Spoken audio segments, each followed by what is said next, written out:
finally this evening, more than a month after his death, a very special photographer is still being mourned by the homeless of Berkeley, California. As John Blackstone tells us, he didn't just put the issue of homelessness on the map, he put it on a calendar. Thank you, Duncan. At a sidewalk memorial on Berkeley's Telegraph Avenue, B.N. Duncan was remembered by the street people whose lives he documented with dignity. I love you, Duncan. Thank you for putting me in the street calendar. Duncan was just a short step from destitution himself, but for 15 years before his death, he took photographs and put out a calendar featuring not pinups or cars or art, but the homeless and the strange.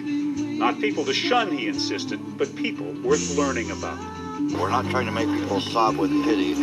We're trying to show that these people could be interesting and enjoyable to know about. Back in the 1990s, there was Julia Vinograd, Miss April. I don't imagine you thought of yourself as a calendar girl somehow. Why not, buddy? Mark Hawthorne, on the streets for more than 30 years, was once a reporter for the New York Times. You know, I was normal for 35 years and then I got bored. For Hawthorne and others who live outdoors with all their possessions, being in the calendar was a point of pride.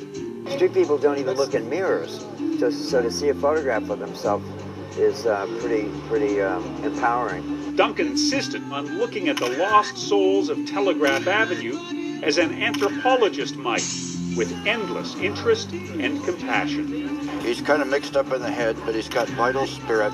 She is really a gifted person. She identifies a lot with animals. He took them seriously. These were his people. Printer and publisher Mark Wyman says Duncan was a major presence in Berkeley. Genius. I think Duncan was a genius.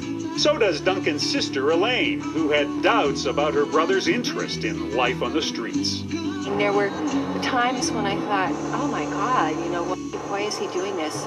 Duncan was 60 on June 27th. He left a storage locker full of work, some of which is found for the library at Ohio State University. He was a voice where there was no voice, and this meant a great deal to him. Everything he did was weird. Everything he did was odd. Everything he did was totally unique. He made his subjects unique, too. John Blackstone, CBS News, Berkeley, California. And that is the CBS Evening News. Later on CBS